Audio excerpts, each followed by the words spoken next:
أعوذ بالله من الشيطان الرجيم.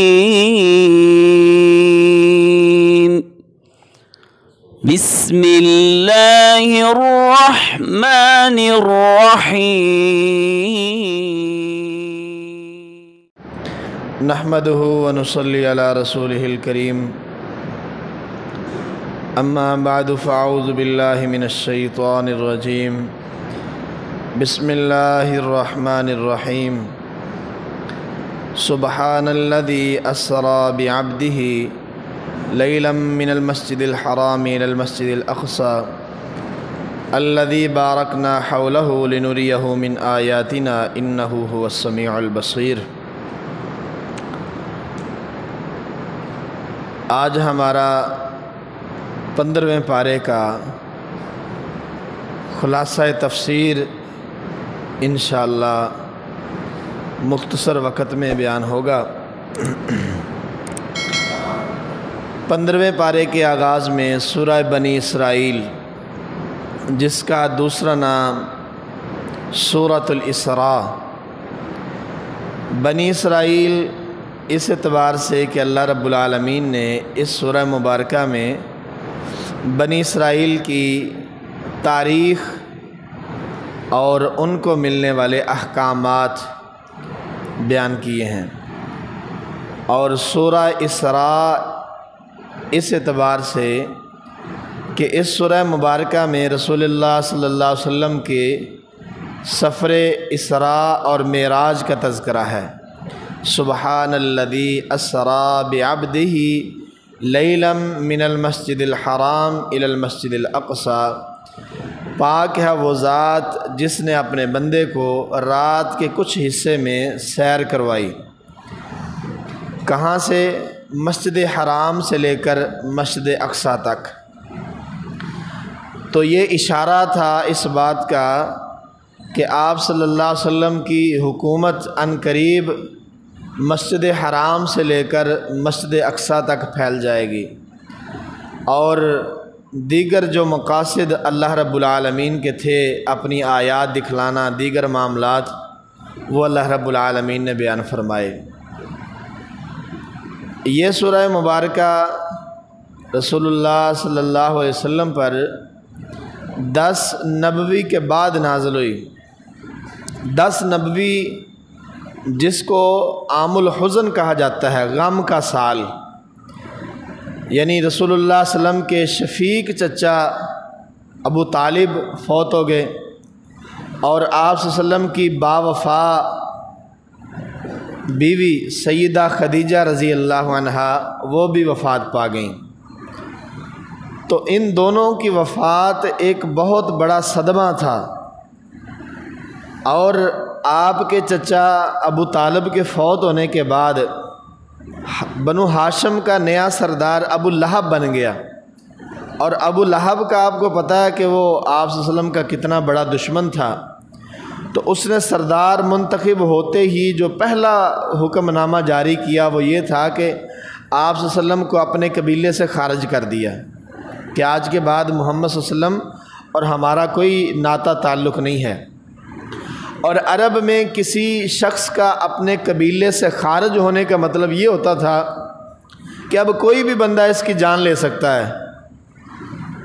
جب تک آپ کے چچا ابو طالب زندہ تھے، کوئی شخص آپ کو ہاتھ لگانے کی جرت نہیں کرتا تھا کہ ان کے پیچھے پورا قبیلہ کھڑا ہے، ہم سے قبیلہ ٹکرا جائے گا۔ تو جب آپ کو قبیلے سے نکال دیا گیا تو اس کا مطلب تھا کہ اب جو ہاتھ رکے ہوئے تھے ان کو کھلی چھٹی ہے کہ وہ آپ کی جان لے لیں۔ اسی وجہ سے آپ صلی اللہ علیہ وسلم نے سفر طائف کیا، وہاں جا کے تبلیغ کی، لیکن ان ظالموں نے بھی بڑا ناگوار اور ظالمانہ سلوک آپ صلی اللہ علیہ وسلم کے ساتھ روا رکھا، اور آپ واپس آ کے پناہ لے کے مکے کے اندر داخل ہوئے۔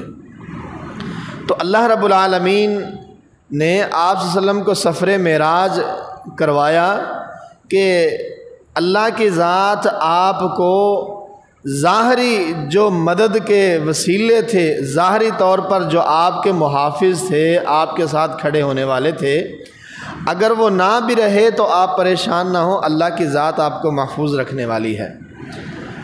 اور سورہ بنی اسرائیل کو ذکر کرنے کا دوسرا مقصد یہ بھی ہے کہ اب آپ صلی اللہ علیہ وسلم کو سفر ہجرت کی اجازت ملنے والی تھی۔ تو جس قوم کے اندر آپ جا رہے تھے وہ قوم بنی اسرائیل تھی۔ یہودی مدینہ کے اندر یہودی آباد تھے نا، 3 قبیلے ان کے مدینہ میں آباد تھے۔ تو جس قوم کے پاس آپ ہجرت کر کے جا رہے تھے اس قوم کی تاریخ کا پتہ ہونا چاہیے کہ یہ کون سی قوم ہے، کہاں سے چلی ہے، کیا ہوا ان کے ساتھ، یہاں تک یہ کیسے پہنچے۔ تو اللہ رب العالمین نے وہ بھی اس پارے کے اندر بیان فرمائی تاکہ آپ کو معلوم ہو کہ جس قوم کے پاس جا رہے ہیں ان کی تاریخ کیا ہے۔ تو یہاں پہ اللہ رب العالمین نے تذکرہ فرمایا کہ بنی اسرائیل کو اللہ نے ان کی نافرمانیوں کی بنا پر 2 مرتبہ اپنے ہی بندوں کے ہاتھوں، گو وہ اللہ کے ظالم بندے تھے لیکن تھے اللہ کے بندے، اپنے ہی بندوں کے ہاتھوں ان کو تباہ و برباد کروا دیا۔ پہلا حملہ ان کے اوپر اشوریوں نے کیا۔ بنی اسرائیل کو عروج ملا تھا سیدنا داود اور سیدنا سلیمان علیہ السلام کی حکومت میں، بڑا عروج تھا۔ تو بعد میں جیسے جیسے ان کے اندر اختلافات آتے گئے، جیسے جیسے ان کے اندر افتراقات آتے گئے، اللہ کی ذات سے دوری اور شرک و کفر والے اعمال، تو اللہ رب العالمین نے اشوریوں کو ان کے اوپر مسلط کیا۔ وَقَضَيْنَا إِلَىٰ بَنِي إِسْرَائِيلَ فِي الْكِتَابِ لَتُفْسِدُنَّ فِي الْأَرْضِ مَرَّتَيْنِ، تم نے 2 مرتبہ فساد کیا اور زبردست فساد مچایا۔ فرمایا فَإِذَا جَاءَ وَعْدُ أُولَاهُمَا بَعَثْنَا عَلَيْكُمْ عِبَادًا لَنَا أُولِي بَأْسٍ شَدِيدٍ فَجَاسُوا خِلَالَ الدِّيَارِ، گھروں سے نکال دیا، تباہ و برباد کر دیا ان کو۔ تو یہ اشوریوں نے پہلی مرتبہ یہ کیا۔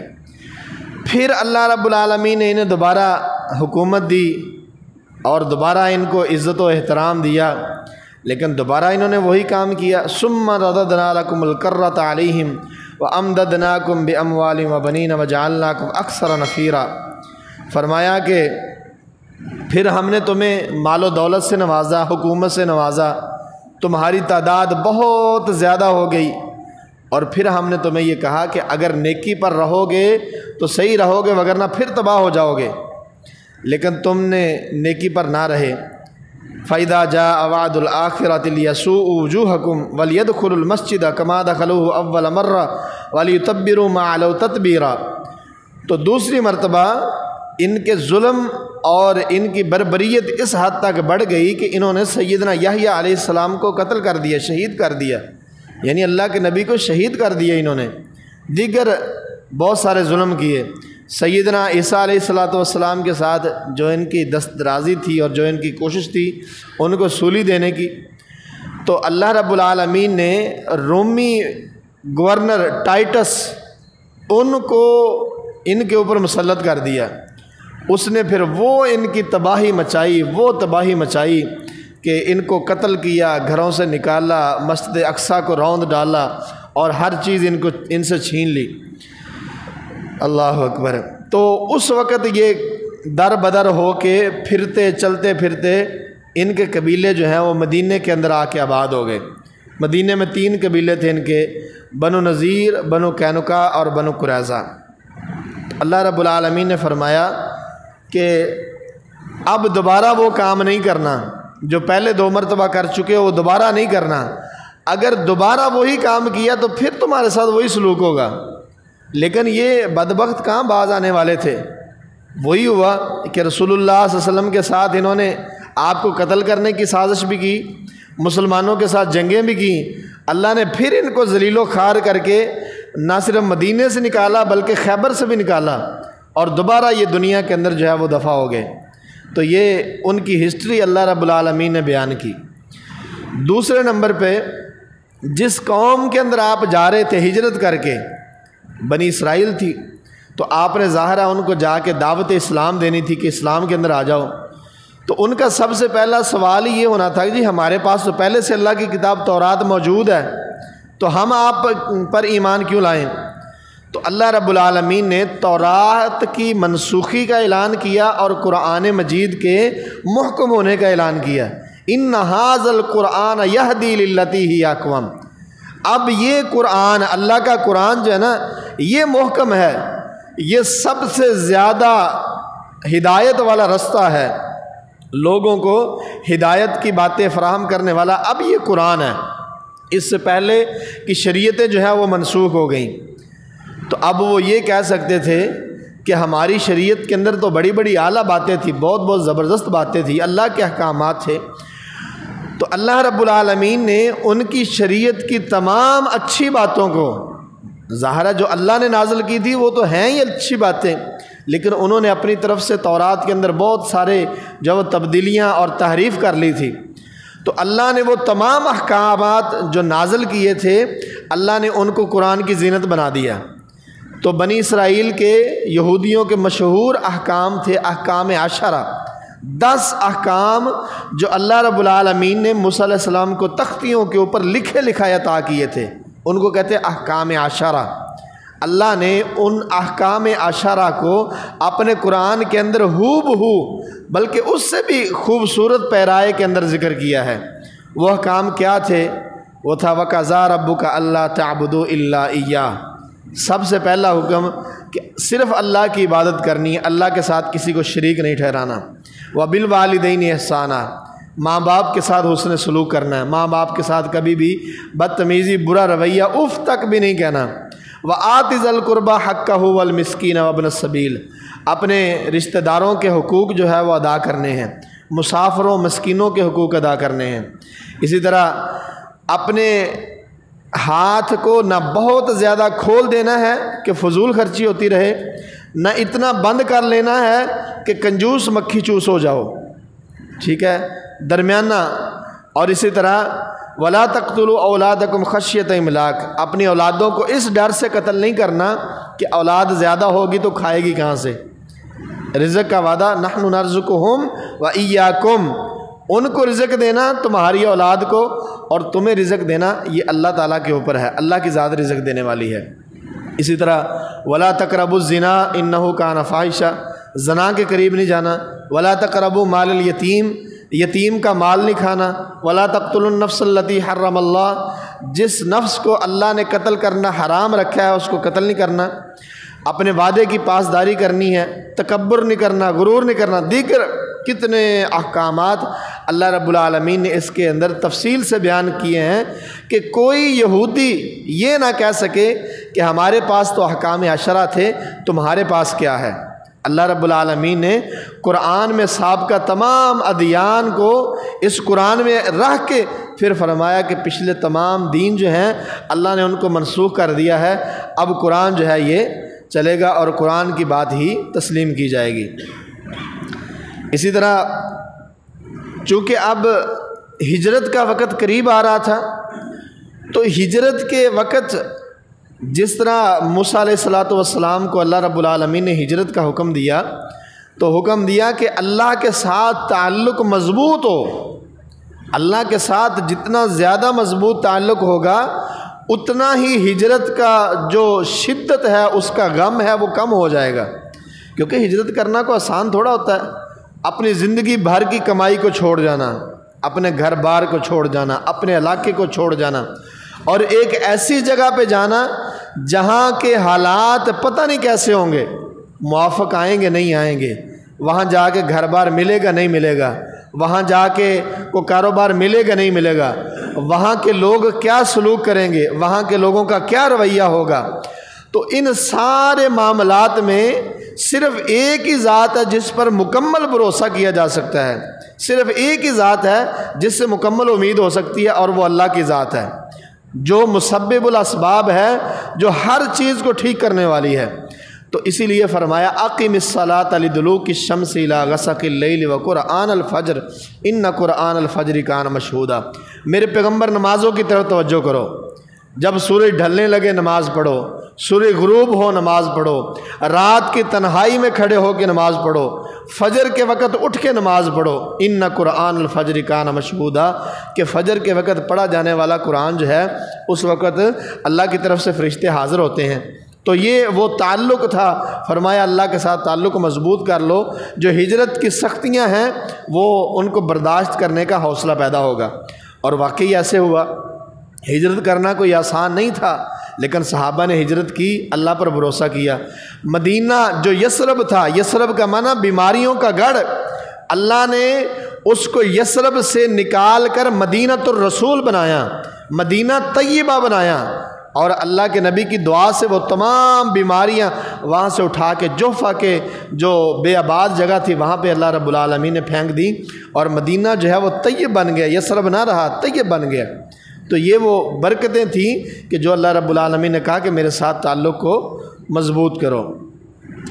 اسی طرح جس قوم کے پاس جا رہے تھے، ظاہر وہ کوئی ان کی تاریخ کو چھوٹی تو نہیں، بڑی لمبی تاریخ تھی، اور ان کے عالم کوئی چھوٹے عالم نہیں تھے، بڑے بڑے علماء کرام تھے، اور مدینے کے جو مشرک ہیں وہ رسول اللہ صلی اللہ علیہ وسلم کو نیچا دکھانے کے لیے ان سے سوالات مانگتے رہتے تھے کہ کوئی ایسا سوال بتلاؤ کہ جس کا جواب صرف ایک پیغمبر ہی دے سکے۔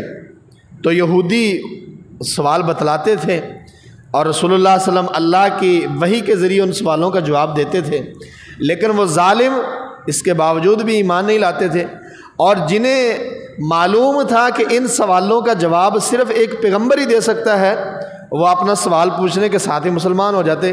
حضرت عبداللہ بن سلام رضی اللہ عنہ، انہوں نے آپ صلی اللہ علیہ وسلم سے 3 سوال پوچھے تھے، آپ نے جب جواب دیے وہ وہیں پر کلمہ پڑھ کے مسلمان ہو گئے۔ تو بہرحال یہودیوں نے سوال جو ہے وہ کہا کہ آپ ان سے پوچھیے وَيَسْأَلُونَكَ عَنِ الرُّوحِ، یہ جو روح ہے نا ہمارے اندر، یہ کیا چیز ہے، اس کا فلسفہ کیا ہے، روح کیا بلا ہے، کیا چیز ہے؟ اللہ اکبر۔ تو آپ سے سوال ہو گیا جی بتائیں جی روح کیا ہے؟ تو اللہ کے حکم سے، اللہ کی وحی سے آپ صلی اللہ علیہ وسلم نے جواب دیا قُلِ الرُّوحُ مِنْ أَمْرِ رَبِّي، یہ جو روح ہے نا یہ اللہ کا حکم ہے، یہ اللہ کا حکم ہے۔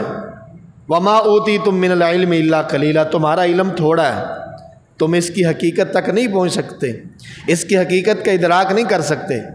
اور روح کیا ہے، آج تک سائنس اس بات کو سمجھنے سے قاصر ہے، سمجھنا تو دور کی بات، آج تک کوئی روح کا وزن نہیں کر سکا کہ روح کا وزن کتنا ہے۔ چند ملی گرام اس روح کا وزن ہے، جس کے ذریعے سارا سٹرکچر جو ہے وہ چل رہا ہے۔ جس طرح ہم پنکھے کا بٹن بند کر دیتے ہیں تو اسی وقت پنکھے کی ساری توانائیاں ختم ہو جاتی ہیں، پنکھا آہستہ ہو کے اپنی جگہ پہ اسٹل ہو جاتا ہے۔ یہی ہماری روح ہے کہ جب اللہ کی طرف سے موت کا بٹن دبا دیا جاتا ہے تو ہماری ساری توانائیاں، ساری قوتیں یکدم ختم ہو جاتی ہیں، اور وہ روح جو ہے وہ جب نکلتی ہے تو اس کا وزن کتنا ہے، اللہ کی ذات بہتر جانتی۔ قُلِ الرُّوحُ مِنْ أَمْرِ رَبِّي، مختصر تعارف یہ ہے کہ یہ روح یہ اللہ کا حکم ہے، جب اس نے وہ حکم اپنا واپس لے لیا ہم کسی کام کا نہیں ہیں، ختم، اسی وقت بالکل سارا کچھ ختم ہو جائے گا۔ تو یہ ایک سوال تھا۔ اسی طرح ایک ان کا سوال یہ تھا کہ آپ رسول اللہ صلی اللہ علیہ وسلم سے سوال کرو کہ اصحاب کہف کیا ہیں، اصحاب کہف کون تھے؟ تو وہ غار والے، کہف کا معنی غار، اصحاب معنی والے، یعنی غار والے نوجوانوں کا قصہ کیا ہے؟ تو رسول اللہ صلی اللہ علیہ وسلم نے کہا کہ میں تمہیں کل بتلاؤں گا، انشاءاللہ نہیں کہا، انشاءاللہ کہنا آپ صلی اللہ علیہ وسلم بھول گئے۔ تو اگلے دن وہ آئے کافر، دسو جی وہ اصحاب کہف کا واقعہ، آپ صلی اللہ علیہ وسلم خاموش، تیسرے دن، چوتھے دن، 5واں، 6واں، 7واں، 8واں، حتیٰ کہ کافروں کی اب باتیں جو ہیں وہ استہزاء کی حد کو چھونا شروع ہو گئیں، وہ باتیں کرنے لگ گئے کہ اب بتلاتے نہیں، بڑا نبوت کا دعویٰ تھا، بہرحال جو بھی ان کا انداز تھا۔ تو 17 دن تک وحی جو ہے وہ بند رہی۔ 17ویں دن اللہ رب العالمین نے وہ غار والوں کی تمام تفصیل بیان کی، اور ساتھ ہی یہ کہا کہ جب بھی آپ نے کوئی بات کرنی ہے تو آپ نے انشاءاللہ کہنا ہے۔ آپ نے کیا کہنا ہے؟ انشاءاللہ آپ نے کہنا ہے۔ اور ہمیں بھی یہی حکم ہے کہ جب بھی کوئی کام کرنا ہے تو اس کام سے پہلے انشاءاللہ کہنا ہے کہ اگر اللہ کی ذات چاہے گی، اگر اللہ کی ذات چاہے گی، یعنی محمد الرسول اللہ صلی اللہ علیہ وسلم بھی اللہ کی ذات کے ساتھ اٹیچ ہیں، اپنی مرضی سے، اپنے اختیار سے آپ صلی اللہ علیہ وسلم ایک سوال کا جواب بھی اپنی طرف سے عنایت نہیں کر سکتے، اللہ کی ذات کے ساتھ اٹیچ ہیں۔ اللہ کی ذات کی طرف سے وحی آئے گی تو محمد رسول اللہ صلی اللہ علیہ وسلم کی زبان نبوت جو ہے وہ حرکت کے اندر آئے گی۔ تو یہ اللہ رب العالمین نے یہاں پہ بیان فرمایا۔ پھر ان کا تفصیلی قصہ بیان فرمایا۔ ایک بہت بڑا یہ قرآن کے اندر معجزہ ہے، واقعہ ہے ہدایت کا، بہت سارے سبق، بہت سارے دروس اس سے ملتے ہیں۔ کہ سب سے پہلے اختلاف یہ تھا کہ وہ نوجوان کتنے تھے۔ پرانی بات کہ سیدنا عیسیٰ علیہ السلام کے یہ پیروکار تھے اور وقت کا حکمران، اور لوگ جو ہیں وہ شرک، کفر، اللہ کی ناشکری، اللہ کے ساتھ شرک کرتے تھے۔ تو یہ 7، 8، 9 جتنے بھی تھے، اللہ نے فرمایا ان کی صحیح تعداد مجھے ہی معلوم ہے، دنیا کے کسی بندے کو صحیح تعداد معلوم نہیں۔ تعداد کے جھگڑے میں نہ پڑو، اصل دیکھو کہ اللہ نے ان سے کام کیا لیا۔ اللہ نے ان کے ذریعے سمجھانے کی کوشش کی۔ اللہ نے یہ سمجھایا کہ دنیا کی اس وقت جو حکومت تھی وہ کفر اور شرک والی تھی، اور یہ توحید والے ہو گئے۔ اللہ رب العالمین نے ان کو حکم دیا اور یہ اللہ کے حکم سے ہجرت کر کے ایک غار کے اندر پناہ گزین ہو گئے۔ بڑا ان کو تلاش کیا گیا، بڑا ڈھونڈا گیا، لیکن ان کو کوئی بھی ڈھونڈ نہ سکا۔ آخر بادشاہ نے ان کے نام ایک تختی پر لکھ کے اور ان کی نشانیاں لکھ کے یہ آرڈر جو ہے وہ اپنے اس آرڈر والی جگہ پر جہاں ان کے آرڈر جو ہیں وہ رکھے جاتے ہیں اس رکھ دیے کہ یہ جہاں بھی ملیں گے ان کی سزا موت ہے، کیونکہ انہوں نے بغاوت کی ہے حکومت کے خلاف۔ تو ادھر اللہ رب العالمین نے ان کو سلا دیا۔ اب سب سے پہلے نبی کے صحابہ کو یہ بات بتلانی تھی کہ تم ہجرت کرنے لگے ہو، یہ کوئی انوکھی بات نہیں ہے، تم سے پہلے بھی بہت لوگوں نے اللہ کے دین کے لیے ہجرت کی ہے، اور جس نے اللہ کے دین کے لیے اپنا گھر بار چھوڑا ہے اللہ رب العالمین نے کبھی اس کو مایوس نہیں کیا۔ اللہ رب العالمین نے اس کی حفاظت بھی کی ہے، اس کو عزت بھی دی ہے، اس کو شرف بھی دیا ہے، اور اس کا نام بھی باقی رکھا ہے۔ جس طرح آج اصحاب کہف کا نام بھی باقی ہے، ان کی عزت بھی باقی ہے، ان کی شہرت بھی باقی ہے۔ تم بھی اللہ کے لیے ہجرت کرو گے تمہارا بھی یہی ہوگا۔ تو ایسا ہی ہوا، صحابہ نے ہجرت کی، اللہ نے عزت بھی دی، جگہ بھی دی، مقام بھی دیا، حکومت بھی دی، اور قیامت تک کے لیے صحابہ کا نام روشن بھی ہے اور باقی بھی ہے، اور اللہ کی طرف سے جزا بھی ہے ان کو۔ تو یہ سبق تھا۔ دوسرا سبق کہ اللہ کی ذات جو چاہے ہو سکتا ہے، اللہ کی ذات جو چاہے ہو سکتا ہے۔ نکلے غار کے اندر سوئے تو اللہ رب العالمین نے سلا دیا۔ کتنے سال سوئے؟ 309 سال۔ کتنے سال؟ 309 سال تک اللہ کے ولی تھے، اللہ کے بندے تھے، 309 سال تک سوئے رہے ہیں۔ اللہ کی ذات 309 سال تک ایک لقمہ بھی نہیں کھایا، لیکن زندہ ہیں، سوئے ہوئے ہیں۔ اللہ فرماتے ہیں جب سورج نکلتا ہم ان کے چہروں کو اس طرف کر دیتے، سورج غروب ہونے کی طرف جاتا ہم ان کے چہروں کو ادھر کر دیتے، یعنی پاسے بھی لے رہے ہیں، ستے پے نے۔ اب 309 سال بعد اللہ کا ولی اٹھا ہے، اٹھ کے کہتے ہیں کہ چلو ایک بندہ جائے اور کھانا لے کے آئے، اور اندازہ لگا رہے ہیں کہ ہم کتنا عرصہ سوئے ہیں۔ کوئی کہتا ہے کہ 3-4 گھنٹے سوئے ہیں، یعنی ایک پہر سوتے ہیں اسی دن کے 3 پہر ہوتے ہیں نا، 3 پہر، ایک پہر سوئے ہیں، یعنی 3-4 گھنٹے سوئے ہیں۔ کچھ کہتے ہیں آدھا دن سوئے ہیں، ٹھیک ہے نا، 2 پہر سوتے ہیں اسی، اور یہی باتیں کر رہے ہیں۔ دیکھیں آج کہا جاتا جی ولی جو ہیں وہ غیب جانتے ہیں، ولیوں کے آج کل تو اللہ معاف کرے ولیوں کی بلیاں بھی غیب جانتی ہیں، اور یہاں اللہ کے ولی 309 سال سوئے ہوئے ہیں، سوئے اٹھے ہیں، لیکن ان کو یہ نہیں معلوم کہ ہم کتنا عرصہ سوئے ہوئے ہیں۔ یہ اللہ رب العالمین نے عقیدے کی ایک بہت بڑی بات یہاں پہ سمجھانی تھی کہ ولی سویا ہو تو اس کو نہیں پتا کہ میرے ساتھ حالات کیسے گزرے ہیں، ولی سویا ہو تو اس کو نہیں پتا کہ میں کتنا عرصہ سویا ہوا ہوں، اور اگر الولی فوت ہو جائے تو اس کو کیا پتا کہ تم اس سے کیا مانگ رہے ہو۔ یا تو سوئے کو نہیں پتا کہ کیا حالات بیت رہے ہیں، تم جو ہے وہ فوت شدہ سے جو ہے مانگ رہے ہو۔ اللہ ہدایت سے نوازے، اللہ نے بڑے بڑے مسائل قرآن میں حل کیے ہیں۔ تو خیر قصہ مختصر، ایک بندے کو بھیجا کہ جاؤ دھیان سے جانا، پکڑے نہ جانا، جا کے کھانا خرید کے لے کے آؤ۔ وہ بندہ گیا، جا کے اس نے کھانا پیک کروایا، اور جب وہ رقم نکال کے دی تو وہ ہوٹل والا حیران رہ گیا، بھئی آ سکہ کیڑا، یہ تے تبدیلی آ گئی ہے، اب تو یہ چلتا نہیں۔ اس نے سمجھا کہ شاید اس بندے کو کوئی خزانہ ملا ہے تو یہ وہ خزانہ خرچ کر رہا ہے۔ تو اس نے پکڑا، پولیس والوں کو پکڑا دیا، پولیس والوں نے پکڑا جناب گورنمنٹ کے حوالے کر دیا۔ تو جب گورنمنٹ کے حوالے ہوا تو چلتے چلتے جو وقت کا بادشاہ تھا اس تک پہنچا، تو اس سے وہ سکہ جو ہے چیک کیا گیا، تو وہ اس کی تاریخ تو 300 سال پرانی تاریخ، وہ 300 سال پہلے کا سکہ اس کے پاس۔ تو جب اس سے نام پتہ پوچھا گیا تو وہ تختی جس کے اوپر لکھا ہوا تھا کہ یہ لوگ جو ہیں یہ حکومت کے باغی ہیں، جب انہیں پکڑا جائے گا تو ان کی سزا پھانسی ہے، قتل ہے۔ تو اس وقت تک حالات بدل چکے تھے، وہ ساری قوم مسلمان ہو چکی تھی، بادشاہ مسلمان ہو چکا تھا، ان کے اندر یہ اختلاف ایک پیدا ہو گیا کہ اللہ دوبارہ کیسے اٹھائے گا، اللہ دوبارہ کیسے اٹھائے گا۔ تو اللہ رب العالمین نے وہ 309 سال بعد اپنے بندوں کو اٹھا کے وہاں بھیجا کہ جس طرح ان کو اللہ نے آج تک محفوظ رکھا ہے، تمہیں بھی اب اللہ اپنی ذات کے سامنے، اپنے سامنے قیامت والے دن کھڑا کرنے پر قادر ہے۔